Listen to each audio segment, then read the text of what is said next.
everybody, Whitney Magnuson here with a really fun, clean, and simple card trio.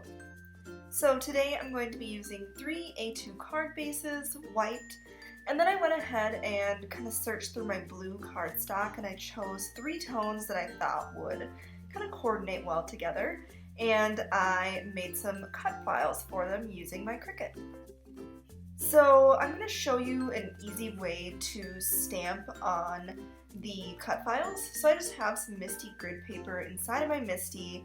I'm going to go ahead and stamp the image on my grid paper. And then I'm going to take the negative, and you can take any of the negatives, it's the same cut, it doesn't matter. And I'm just kind of positioning it around the stamped image. So it's like perfectly around the image, so it gives like a little pocket.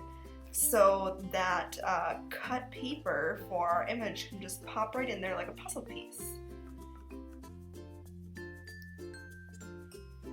So I'm going to be stamping with Gina K Pigment White ink, and I'm going to do this a couple of times. I want it to be really covered heavily so we can get that white embossing powder to really stick on there. So I'm going to use an embossing buddy before I stamp just to cut down on that static.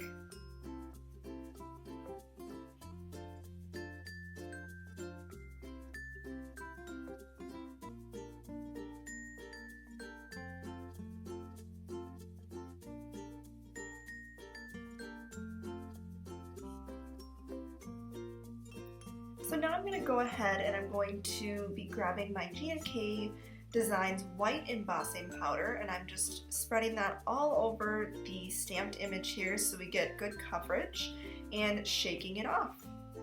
I'm just going to set that aside so I can repeat this same process with my other 2 shades of blue. So we're just going to pop it right into the negative, stamp on it, cover with embossing powder.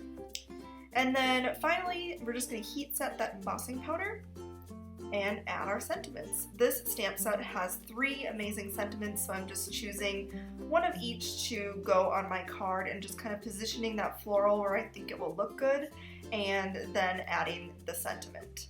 So each of them is a little bit different. To kind of add some dimension to this clean and simple card trio, we're going to be popping it up with some foam tape. And then I'm using a corner rounder, and I'm just choosing a random corner and kind of notching that out for another little detail. And then some final embellishments for this card trio. I'm using some coordinating Nuvo drops. So I'm using some teal, some black, and some sea foam.